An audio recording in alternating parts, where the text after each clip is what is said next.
Good day, everyone. Thank you all for joining today's fireside discussion on physical AI in action as we discuss how manufacturing leaders are winning with real-time intelligence. My name is Tom. I'm one of the directors at Connect Global Group, and I'm very happy to welcome you all today.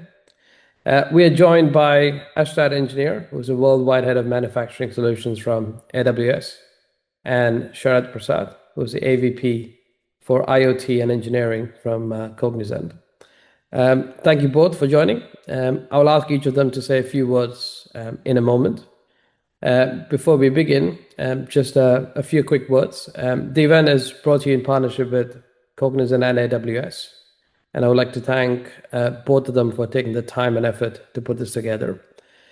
Just a few housekeeping items. On your main screen, there are multiple application widgets you could use. All of them are resizable and movable, and you can expand your slide area by clicking on the arrow in the top right corner. We would like to hear your thoughts and questions, so please interact with us at all times using the question box on your main window. Now, for the best viewing experience, we recommend using a wired internet connection and closing any programs or sessions that are running in the background. Finally, a reminder that a copy of today's session will be available in the next couple of hours, so please do look out for an email. Without further ado, let me now hand over to Sharat to kickstart the session. Sharat, great to have you with us. Thank you, Tom, for your introductions.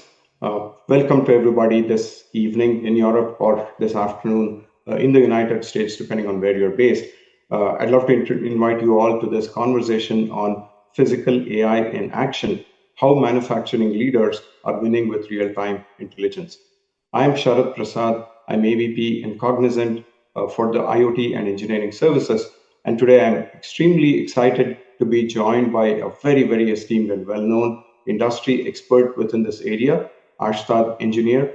Ashtad is from AWS, and I invite Ashtad to introduce himself to all of you, please. Hey, thanks, Sharat. Great to be here.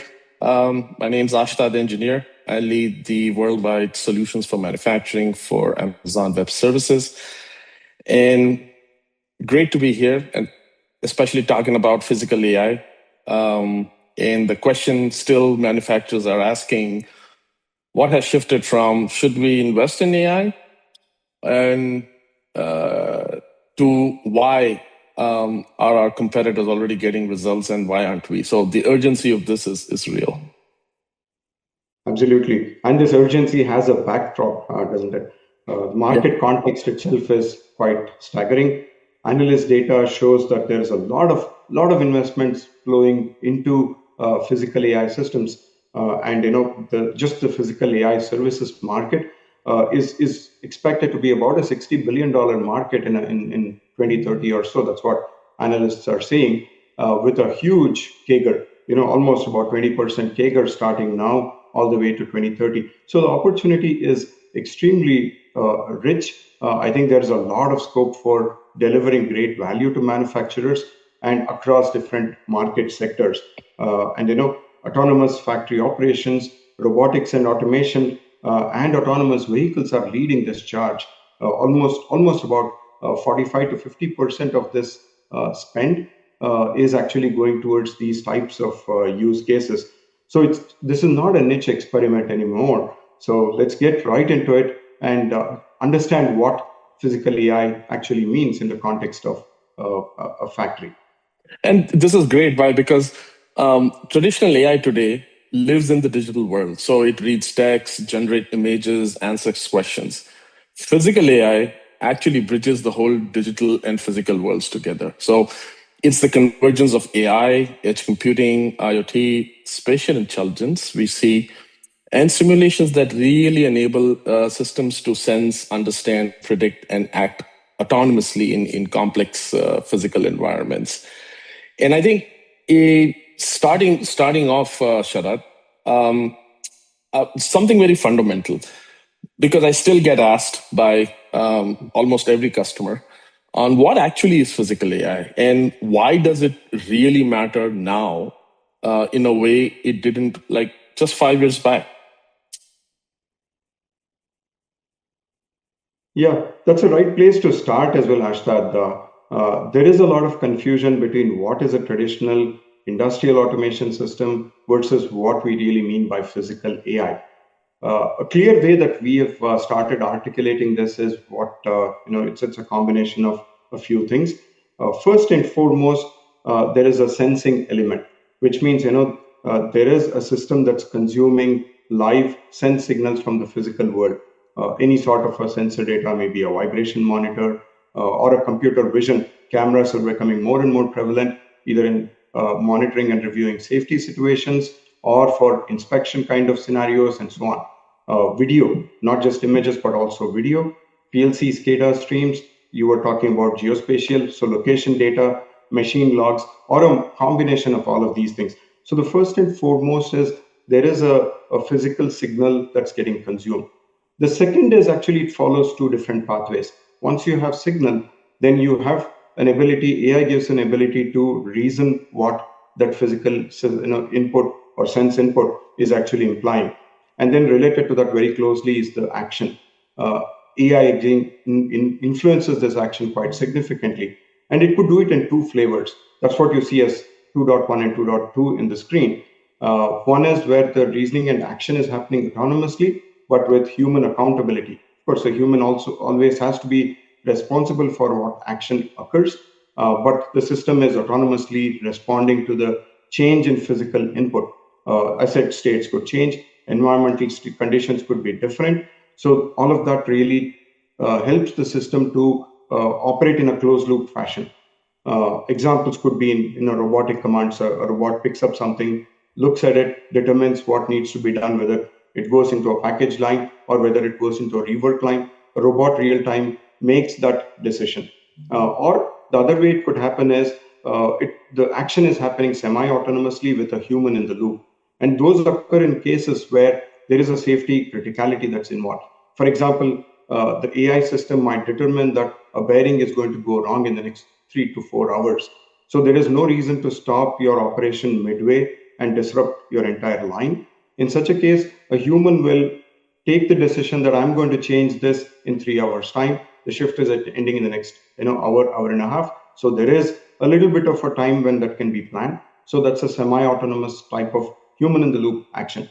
Finally, the system learns and adapts. There is an element of continuous learning by the AI, and there's also time where value that is getting created is also measured, and it is there is a sort of a loop, closed loop happening where physical KPIs are being measured very, very intentionally. It could be throughput, it could be yield, it could be reduction in downtime, it could be counting safety incidents, any of these things. So there is a measurement aspect and there is a learning and adaptability aspect to a system. So when you put all of these together, you get a physical AI system with the sense, reason, act, and learn loop in action.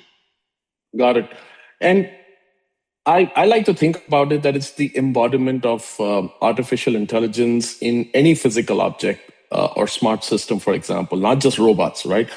So you mentioned smart machines, assembly lines, reconfigurable stuff, entire factories, connected infrastructure, and even smart municipalities. So there's one thing that this is more than robotics, right? The key distinction is while robotics is one expression of physical AI, the concept, as you rightly pointed out, just extends to any system where AI senses, reasons, and acts in the real world. And of course, in industrial automation, it includes smart manufacturing lines, digital twins, we've seen that, intelligent infrastructures, energy grids building, autonomous inspection systems, and of course, the edge AI system.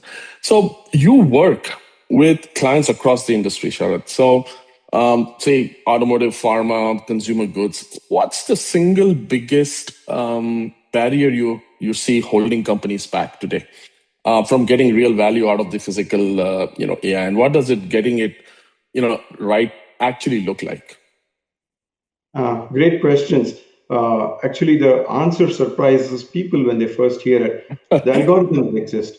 The platforms are mature. The compute is available. Cloud gives it the extreme amount of flexibility to get started, along with the security, right? So this combination the platform technology elements and components already exist, but the first or the biggest barrier is still the data. Specifically, data that is fragmented, data that is sitting in different systems and silos, and the operational data, which is where the intelligence and the value lies, is still locked and inaccessible to people that want to make use of it. So that's where we see that manufacturers are investing quite a lot or rather, I'll just take a step back. Manufacturers have already invested in a lot of sensors and bringing in OT equipment over decades now. And each of these, unfortunately, speak a different language, talks to different platforms, and sit in its own silo. So MES, for example, does not talk to your PLC data. And then vibration sensors or other cameras that you have do not feed that information into a maintenance system. And unfortunately, the ERP doesn't have any idea what's going on in the line. All of these, existing as they are, imagine AI being dropped into this kind of an environment, and then suddenly people expect value. That really doesn't happen. And there, because the AI system doesn't have meaningful data to work with. So that's why we are saying that industry has actually started adopting this methodology called unified namespace. This is really a way in which you very systematically organize your data, your topology of data, your hierarchy of data, even the way data is tagged and the nomenclature behind how you tag your data elements. All of this is captured through a very systematic method. UNS is a definition that allows you to do that. There are several tools. AWS itself has many within its portfolio which you can pick and choose. So all of that, organizing your data is what makes it getting that entire foundation right. I'll show you another slide in a moment's time, but the practical impact is quite significant in this. Customers that have built this foundation have a lot of lower costs towards integration, significant, almost 15% of reduction in their downtime. And really, all of this helps in AI systems not only make an impact, but make an impact at scale. So, Sharad, I completely agree with you. I really see data as a very important integral part of this. And when I talk to customers in manufacturing, anything smart needs that you need to handle. You have to have the handle on data. So the key takeaway, especially with the physical AI and the industrial automation here, is you perceive and again collects multimodal data, your cameras, lidars, sensors, IoT, as you said. But I think the understanding of that data turning into knowledge, which actually builds context models of the environment, right? And the context model of the environment could be for a particular process or a workflow. Reasons, like it predicts actions and outcomes in real time. And then, of course, learns. So I think the learning continuous loop is really what makes physical AI distinct. Would you agree on that? Absolutely. That sort of one system talking to the other becomes that foundational. It's a link in every chain, and your chain is as strong as your weakest link is, and that's where UNS as a methodology to secure, to organize and secure your data becomes pretty critical and foundational. I also wanted to give you a couple of examples of where we have seen this value coming in, right? This first one is, let's make it real for our audience here. So can you share examples? Yeah. Okay, perfect. To talk about this example, right? It's an automotive manufacturer. The picture says 1,000 words there. This was an auto manufacturer that was trying to reconfigure their lines for a new EV assembly plant. Their traditional ICE, they wanted to replace that with EV lines, and their goal was to do a whole lot of simulations before they made their capital investment in the plants. So just look at the scale here: 5 production lines, 250 assembly stations, 15 product variants coming out of this plant, and they wanted to do such a, in a brownfield scenario such as this, the customer wanted to look at a simulation-led approach first to change their complete line configuration, and they wanted to do that with a whole lot of either virtual commissioning type of capabilities, so that they could address several what if scenarios, and then optimize their entire process, optimize, do some bottleneck analysis. What will it take if something were to change suddenly? What kind of response actions they should take? All of this, this doesn't sound like a physical AI story, but really, technology is so deeply blended into the process here that physical AI in action is what is happening here. So what we did here was we simulated. This is what the bottom part on the screen is. We simulated complete plant operation here. We created a digital twin of the entire line. Also did a lot of simulations at a work cell level. So basically, all of this helped in the customer getting a picture before they took any action. And then the robots that were on the line were also programmed using AI systems. There is a closed loop system already available on that. So because of all of those things, when the line was actually implemented, the customer saw significant productivity improvements. 20% productivity improvement than what they were originally expecting. A lot of significant, 25% reduction in planning efforts, because you would have seen this several times, Ashtar. A lot of time is spent actually, especially when you're rejigging your lines, in waiting for different teams, in waiting for different stakeholders to come to a single place where they can take some decisions. So all of the decision making became a lot more streamlined and organized, and that also extended into their supply chain, so that the lead times were also reduced. And overall, for this particular line, the customer counted a 30% reduction in their commissioning time in comparison to what it would have taken otherwise. So this is really and then we do use the right kind of technology tools. We advise the customers on how they can use a combination of edge systems versus the cloud, what kind of technology components go into each of these solution bits, and integrated the whole thing together. So this is a great example for in where we've realized value in physical AI systems. And if you really see, it's the value within the workflow and the process. It's not a siloed use case. And I think that is where today what we are seeing also is really addressing the workflow, really addressing the operational workflow. And as I said, it's an embodiment of AI from that aspect, right? So either you have a robot having certain skill set doing that for you, or you are really looking at fleet or systems. And I think that orchestration starts becoming an important aspect of physical AI. And I think it's a great thing where customers are really trying to address this at a systemic level, and with the help of data within hybrid architectures, trying to address and solve challenges. Absolutely, yeah, and that's why, right? You don't see any aspect of. I mean, while technology is the backbone to getting all of these kinds of things done, in the use case, it's very, very heavily centered on domain, on industry specificity, and the KPIs that the business measures is nothing to do with what technology you use. So that's a very interesting dimension. While you cannot live without technology, or while you cannot see value without technology, actually the day-to-day users of technology don't really assume that it's all there in place in the way they want. Correct. Absolutely. Yeah. I just wanted to now, take ask you a few questions, Ashtar.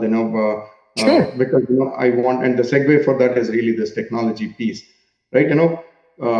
From AWS's and your vantage point, and I truly value the experience that you've had from the industrial automation space to how you are now today advising customers on how they should be adopting technology and deliver transformation. You've seen hundreds of manufacturers across the globe and across industries. So my question to you is, where does the cloud and edge infrastructure actually fit into a physical AI architecture? Because when I talk to customers, I hear that a lot, right? There is still confusion about what runs where.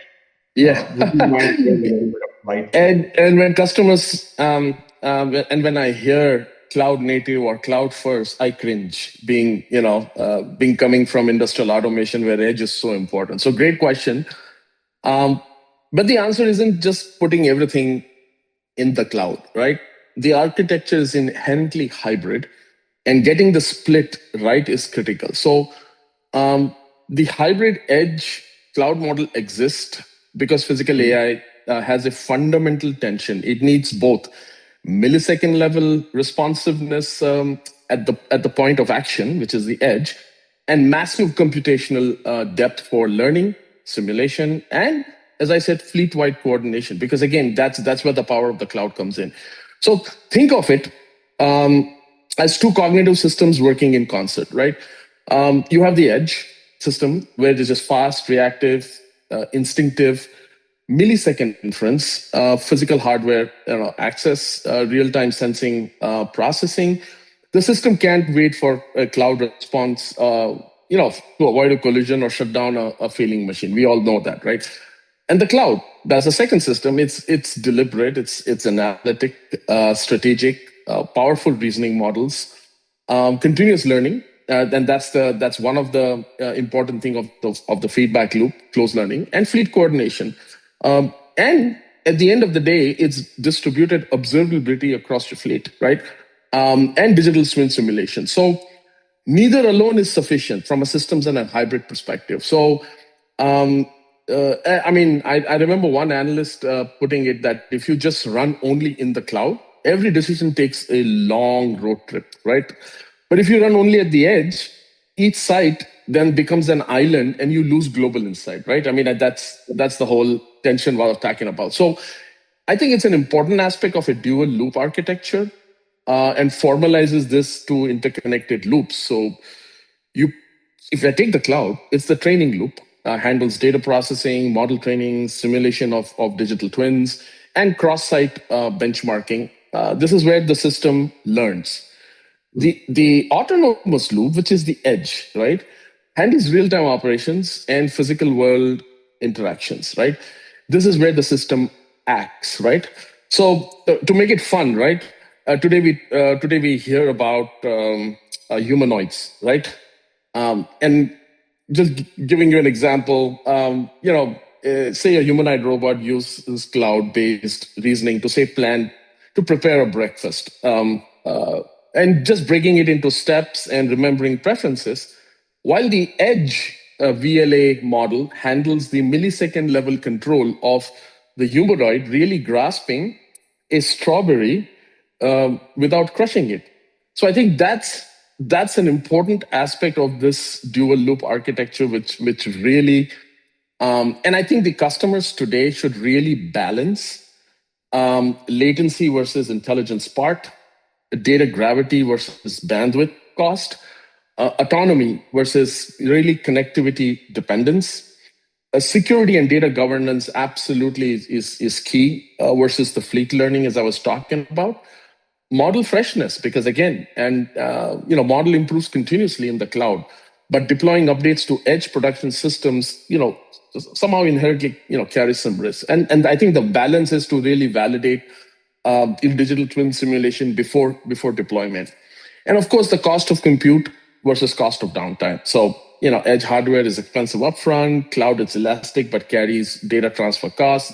The balance is the total cost of ownership analysis, and really being able to, edge to that point reduces bandwidth cost and improves reliability, and cloud avoids over provisioning.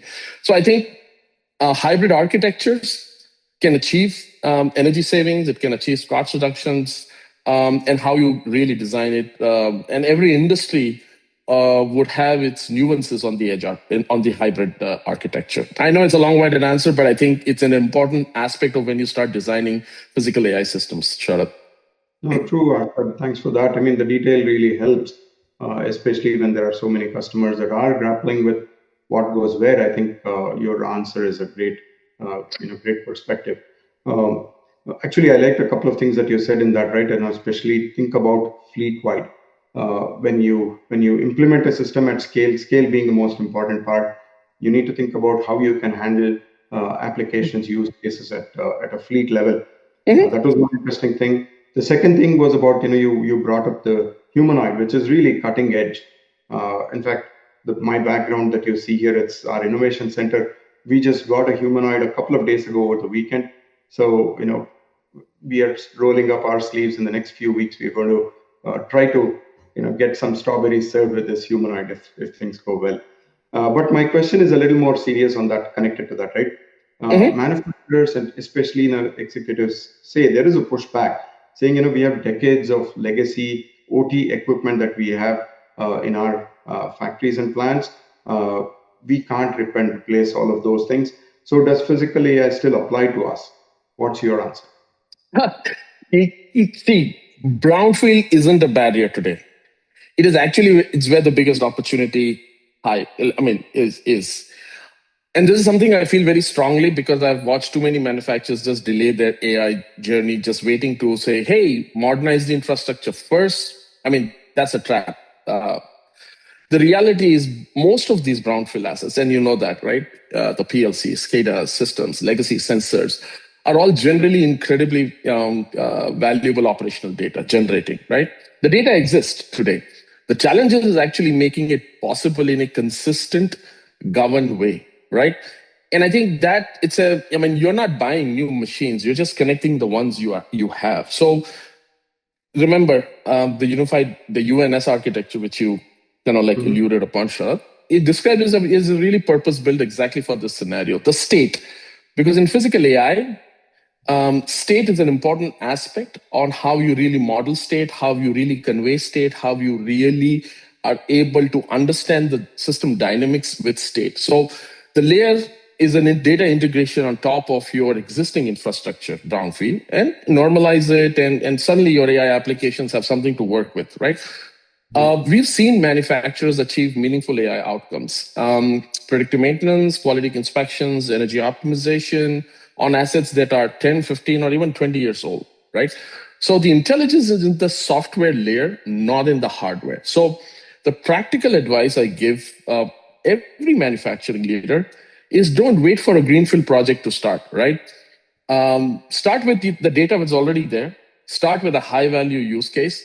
And especially when a use case, especially with AI, it's a workflow. You're solving a process workflow.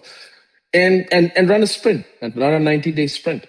And then use that success to really fund the next one. So incremental capital deployment happens, but not a 5-year, big transformation program before you see a result. No. So I think in today's scenario, not doing something about it is where will not get you success. I would say take and get started.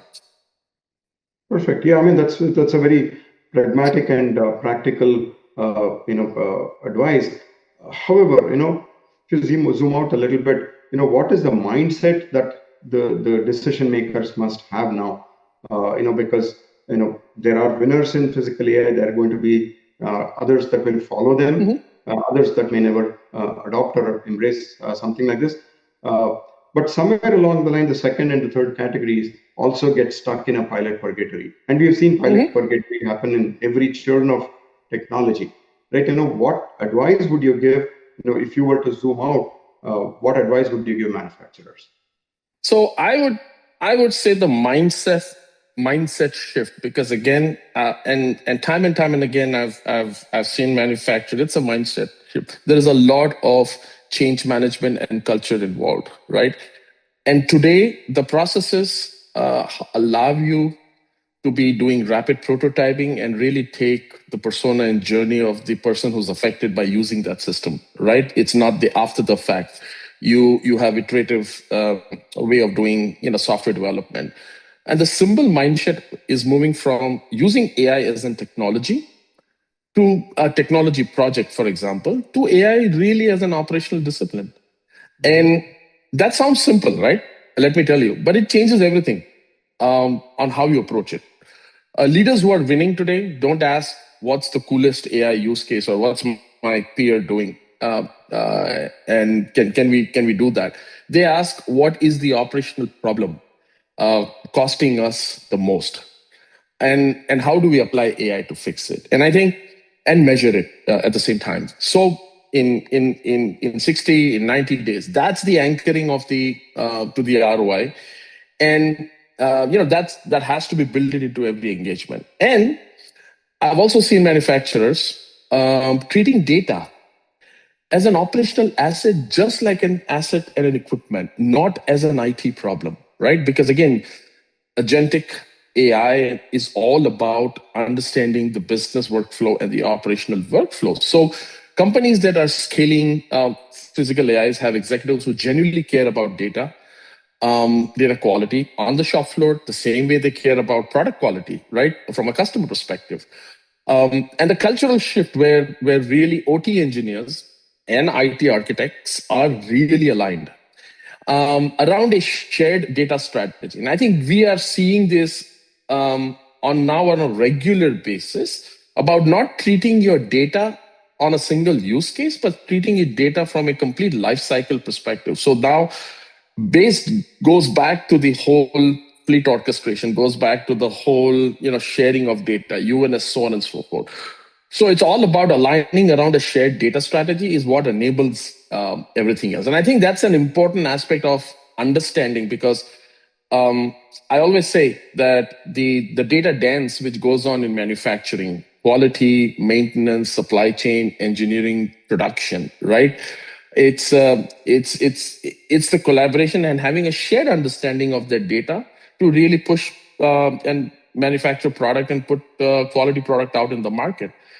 And the third one is really institutionalizing this. So a pilot doesn't just become a standard operating procedure. Believe me, I've always advocated for not a proof of concept, but I've always advocated for proof of scale, right? And procedure is just an expensive experiment, I would say, right?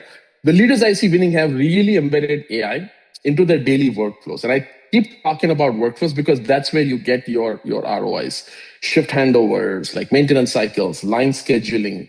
So the system continually learns and improves.